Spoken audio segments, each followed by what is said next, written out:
Hey coaches, Coach Eric and Coach Marc here, coachestrainingroom.com. It is Monday, just after 5 p.m. Eastern Standard Time. I hope you're doing well, coaches. We come on every Monday, 5 p.m. to be here with you to help and give you any insight that we have as coaches, help you out with sessions, session videos, PDF downloads, Q&A. We do a lot of question and answer on these lives as well. So thanks so much for joining us. We know a lot of you are home right now, so maybe we'll get a lot more interaction than we did do in the past because of the crazy virus going on right now. And a lot of you are trapped, like both Marc and myself are, at home. So we're glad that you can join us. Marc, how you doing over there in England? Yeah, doing good. Keeping ourselves as busy as we can. Yeah, strange times, as you say, but it's a good opportunity, I suppose, to just make sure that we're focusing on the right things, the important things, health and family. Speaking to people how you can. We're making a lot of use of video calls over here in the UK. I don't know if it's the same in the US, but speaking to family that way now.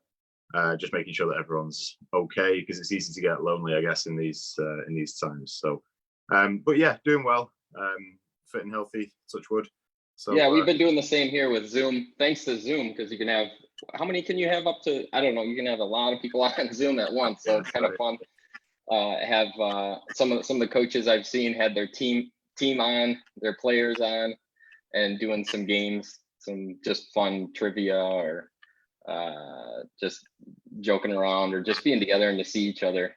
And that's important. If you haven't done that, if you have the Zoom, which is you can get for free, just go to zoom.com or zoom.us, I believe it is, but you can create an account for free. And I believe, can't remember how many you get for free, how many people you can have on for free, but it's a great streaming service. It's worked well. That's what we're using right now to stream here live on Facebook. And it's been working well for us. So yeah, definitely, if you can, try that out with your family, your friends, and your players, if possible for you. And today we're excited to share with you, and we're open to any questions you have. Today we're just going to touch on fitness, a little bit of fitness at home, because during these times it's easy to make trips back and forth from the couch to the fridge or and binging. And I know that I've been guilty watching that. Just being a little bit lazy during these times because we're trapped here. So what can we do to stay fit, to stay active? And so we're just going to touch on that, and then also, what was the other thing? Oh, and just how we can, just some tips for practice that your kids can do at home as well during this time. So I am in the US, in Michigan specifically. So Michigan is in the top 5 for the virus right now. So it's kind of scary. I know it's scary everywhere, but it has been ramping up significantly here in Michigan, so everybody's been really staying indoors and just supporting each other as much as possible, making phone calls, checking in with family, but we're good. We're healthy. We've got definitely enough food for a while. We stocked up and toilet paper. I know that's been a big one that's been running out everywhere, but we're good. And I'm excited to hit this topic a bit. I have been you've probably seen some of my videos. I've been posting just some things that you can pass on to your players to do at home, to do in small spaces. So we're going to touch on that a bit at the end as well, in addition to the fitness side. So just to introduce myself, my name is Coach Eric, and like I said, I'm here in Michigan. I've been coaching and training for about 16 years now, with doing one-on-one training, small group training, and also some team training as well. Just love it. I've enjoyed it. And myself as a player, I have been playing my whole life since I was 3 years old. 38 now already, can't believe it. And got first team All-State, played at at Michigan State University, was lucky enough to play there, and just have loved soccer, and I'm able to now have fun with Coach Marc, doing it online and reaching a lot of coaches all over the world. So that's a little bit about my background, and really excited to be here. So Coach Marc, you want to tell a little bit about yourself and go? Absolutely. So yeah, my name's Marc. I'm based over in Manchester. I've been a coach now for 10 years, qualified coach with the English FA for 10 years. I was fortunate enough to travel across the States coaching. I was attached with a club in the Bay Area for a good number of years. Spent many happy years there, working on some sort of long-term development plans with clubs. Also coaching back here in the UK. It's something that I've been very passionate about since I was young. I always loved playing soccer for fun mainly, and obviously it was a lot of it's a great team sport for life lessons as well. And naturally, as I got a bit older and slower, coaching became a lot more interesting to me, turning my hand to that in sort of early 20s, and continuing to develop and grow as well, because that is the main thing with Coach's Training Room, is we try to make sure that everything is easily digestible, but we're pulling information from everywhere, from all coaches, from all walks of life, to try and make things that are easy for you to take and apply to your own coaching methods. So obviously we talked about the situation currently, so it does mean that we're not getting to watch a ton of soccer, which is easy, as Eric's already touched on, for us to fall into routines of watching the next drama on the TV, and trips to the cupboards and the fridge. So we want to talk a little bit about fitness and staying active. Fitness is obviously a very broad term. Fitness covers a wide range of things, but really we want to be a bit specific about what we're talking about here. I wouldn't encourage an endurance cyclist to start sprints, for example. You train for a specific type of fitness, and the same way as you wouldn't necessarily train a golfer. A golfer has to have fitness levels, but it might be more about flexibility and range of motion than it would be about sprint starts, for example. So soccer in general does cover quite a wide base of fitness types. Ultimately, you need to be quick. You need to be able to change direction quickly. You also need to be able to sprint, start, stop, and have the endurance to last for 90 minutes as well. Or if you're a younger player, the endurance to last for an hour, let's say, or 30 minutes. So just a little bit on the science side of things. I won't get too involved with this. This isn't new information. This is information that's readily available, but we're talking about types of fitness, and we've got aerobic fitness, which is steady state fitness, where you're producing energy off the using the oxygen that's in your body or going into your body.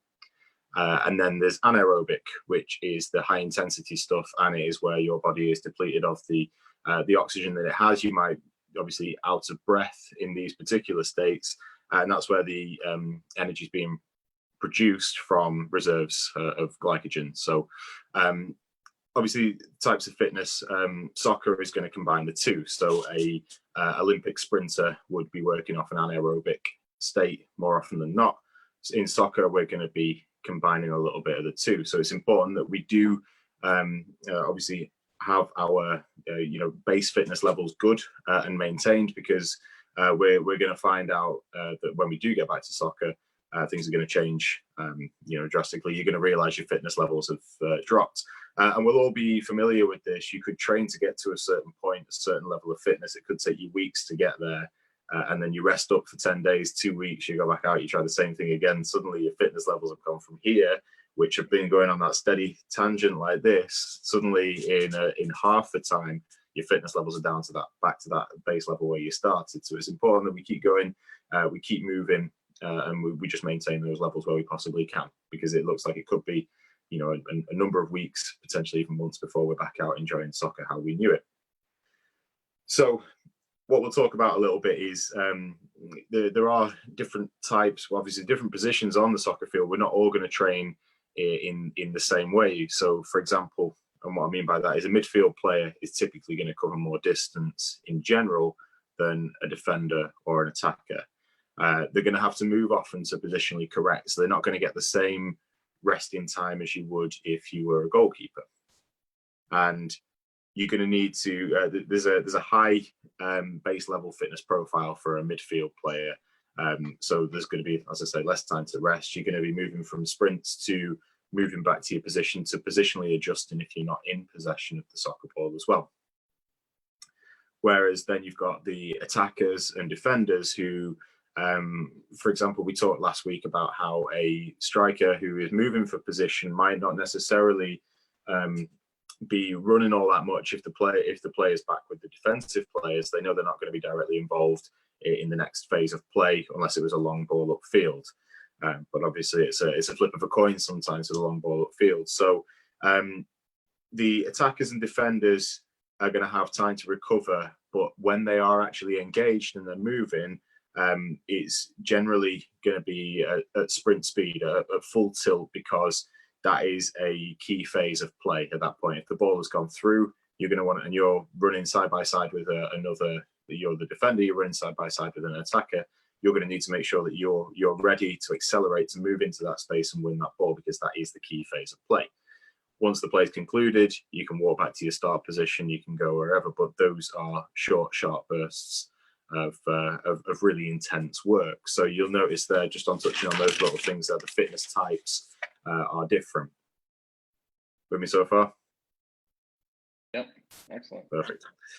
Okay, so just to simplify everything, we're not going to overly, we're not going to dive too far into this, but just to simplify what I'm talking about here, for ways to just to give us something there, for ways to improve acceleration, players need to be working on accelerating from either stationary or perhaps a walk-in or jogging start to full tilt. When we talk about acceleration, we're talking about that transition from stationary or slow to top speed. So if you want to improve your acceleration, you need to be working on building up that speed in that time. So your session is going to be mainly focused around standing starts or maybe just turning and then back up to full speed.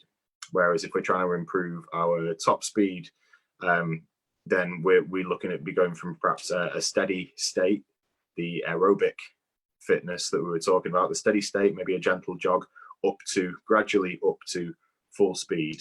And then we can start to incorporate things like endurance into that as well. So how long can you last at full tilt for? Can you keep that for a period, but then you'd be going back to slow, stopped, steady state to rest, recover, and then go again. So going back to the sprints a little bit, how far should the sprints be from stop position if you're just wanting to work on your? I mean, if we're working on sprint speed here, so top speed, we're talking about maybe 30 meters, maybe. I don't know. It depends ultimately on the distance that you plan on covering. If you think about it in relation to the soccer field, the defender's start position to where a defender needs to go to. We're not talking about covering huge ranges of distance here. So that's where sometimes for defenders, it's important to have both the acceleration, but also the top speed.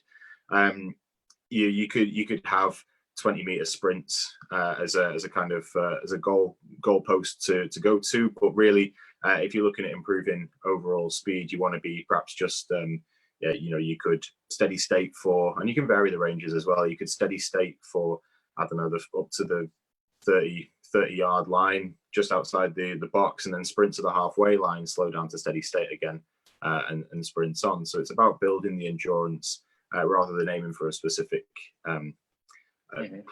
range, because ultimately you may get a situation as attacker where the entire team for the opposition has pushed up because they're trying to get an equalizer in the last minute, and you may pick up the ball on the edge of the area and have a straight, you might be running side by side against the goalkeeper even. So you want to make sure that, if they've sent the goalkeeper up, of course, but you might find a situation where you've got to sprint the full length of the pitch. So you've got to be ready for those sort of situations as well. I'm also thinking of how the coaches can tell their players how to practice this one at home. But if it's nice out, I mean, we can still go out in our backyard. If you have a backyard, a nice sized backyard on the grass out back, or in the basement, in the garage. Just thinking about the certain circumstances people are, we're in right now, how to practice or how to you do this exercise with a sprint exercise. Yeah. In a confined space. I guess it really, all of the work that we've just talked about here is secondary to work that you could do with a ball.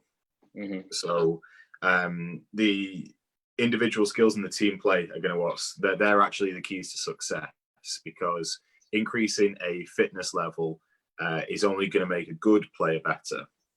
Mm-hmm. So if you don't have the fundamental ball skills, or you let that side of it go on the wane a little bit, because we've not kicked a ball for a little while, it's going to take you the same way as you lose the sharpness in your conditioning and your fitness, you would lose the sharpness in your first touch and your control. So perhaps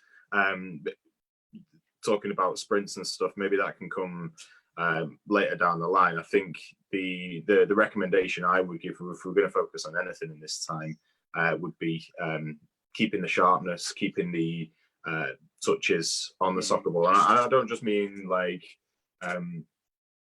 toe taps or shuffles, and we obviously it's great stuff, but the toe taps that we're talking about, they're not going to necessarily just teach me how to bring a ball under control out of the air to nullify two defenders. So what we on top of the toe touches, the lots of touches on the ball, we need to be looking at game specific touches as well. So and there's a number of ways we can actually do this. For example, if you've got, I don't know, if you've got a parent that can feed the ball to you, perhaps even just a little pop-up goal. But even simpler than that, we don't need that sort of space. We could be talking about a 5 by 5 yard square of concrete, of grass, whatever we have available. If we can get our touches in on that sort of area, then it's going to stand us in really good stead. If you want to look at it as putting coins into a jar, it might not seem like much the first time that you're putting a few coins in here and there, but if you keep doing it, in years to come, it will actually be something. So perhaps look at it like that in this time if we can. Great way to look at it. Yeah. No, I like that a lot. We got some coaches joining us here. Coach Sasha, Coach Zibby, what's happening? Coach Tommy, Coach James. We got a couple questions flowing in here. Coach Mark, are you ready for some, or I'm gonna right now, you want me to throw some at you? Or can you see them on your end? Feel free to throw some in there. Yeah, I was just going to say in fact, yeah, go ahead, fire away. Let's see what we've got. Okay, yeah, and then we can come back if you to what you were. Yeah. You want to touch on that.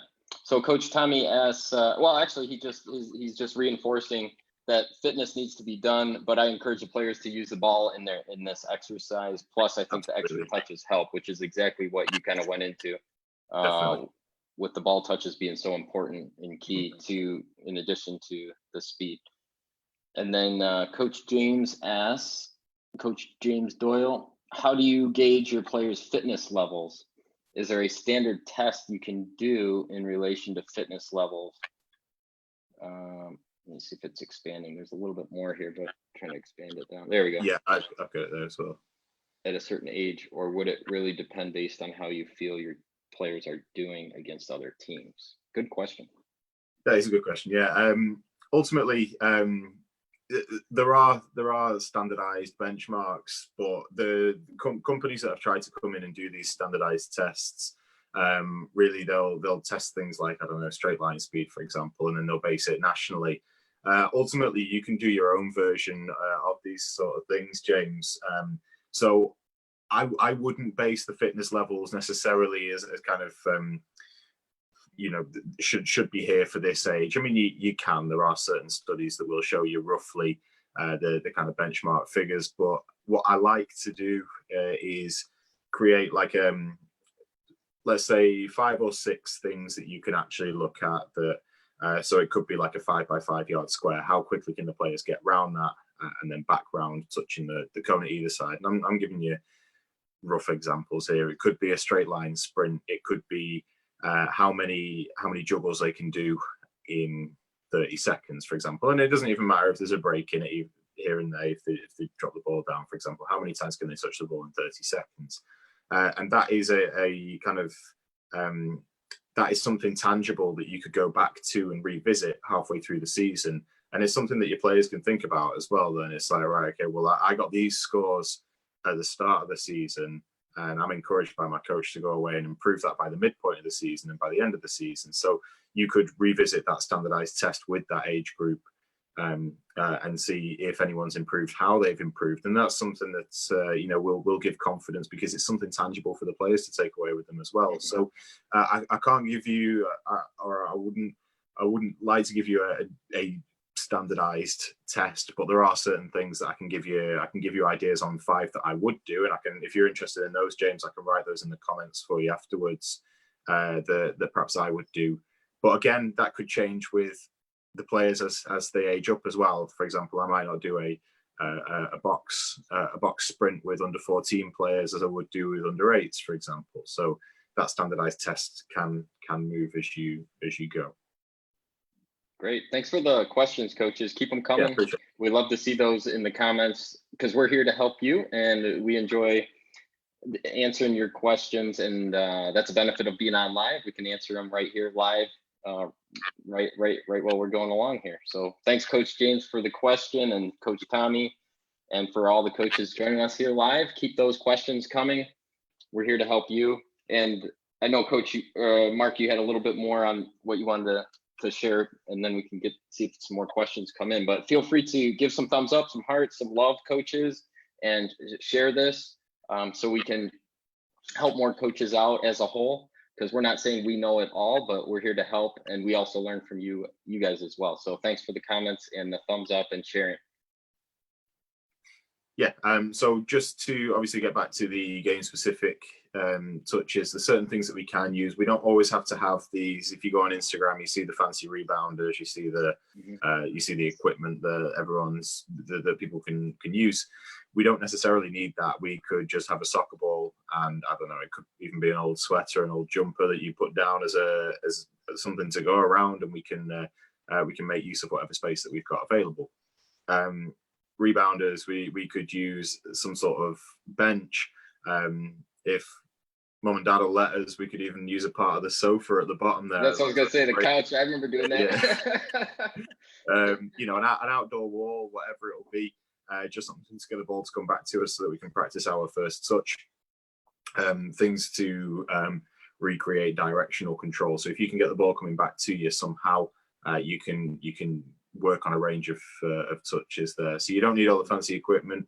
All it really needs is a soccer ball and a couple of obstacles, and you can set up some really, really useful things just to keep touching the ball and keep with those game specific touches. Excellent. Yeah, coaches, feel free to share any further questions you have, even if it's from a past. I mean, we'd like to keep it on topic with fitness, if you can, fitness and skills that can be done at home, because that's what we have to do right now. But if there's anything from the past videos as well we can help with, go ahead and put them in the comments as well. Now, as far as like, I know there's some players that say, oh, well, I don't have a lot of room, and there's a lot of breakables in the house. My parents are a little concerned about me playing or practicing in the house. I don't have a backyard. I just have an apartment or something like that, and they're not able to go out.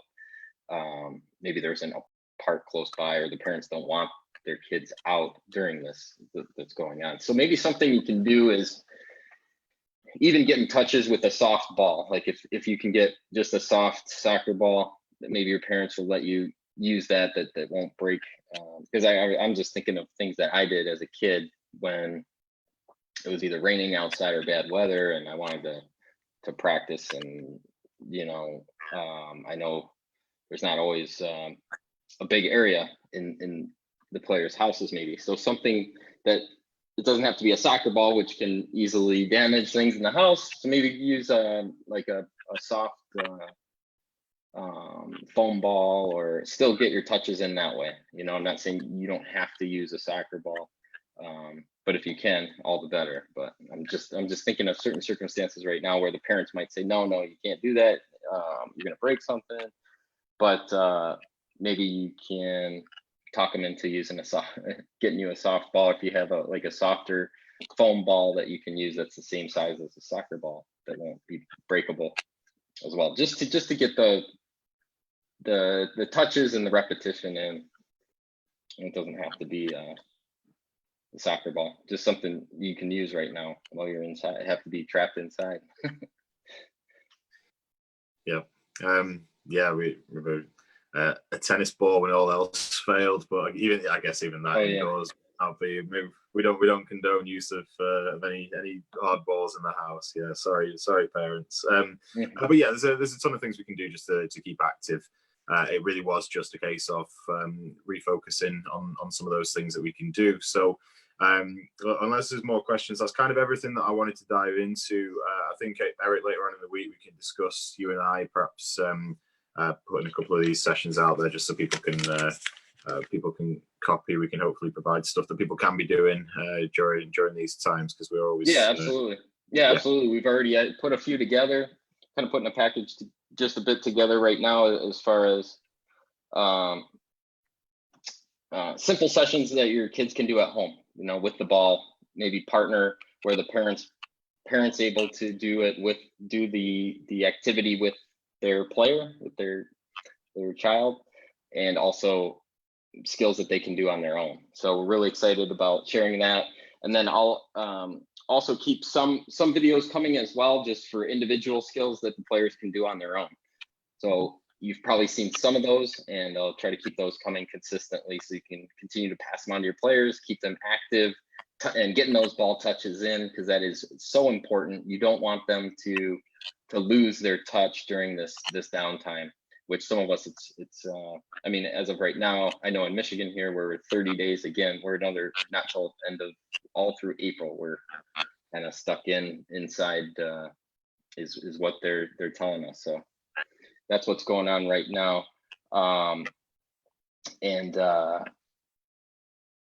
did have one more question quickly coming in, but yeah, so I don't know if you see that, Mark, but Coach Jeff joined us. Coach Matthew, thanks so much for joining us live. We really appreciate you joining us and your feedback. Any questions you have, please post them below. These are recorded, so we will check each and every comment and get back to you on it as best we can. So we appreciate you joining us. So that question, did you have a chance to look at it, Mark? Yeah, I want to reach back out later from Matthew. Yeah, I've got that there. Thank you for the question, Matthew. Okay. Yeah. What's the opinion on the soccer players? Running events. Yeah. Personally, I don't mind it. I think that if it was the other way around, I know a lot of coaches had a real issue.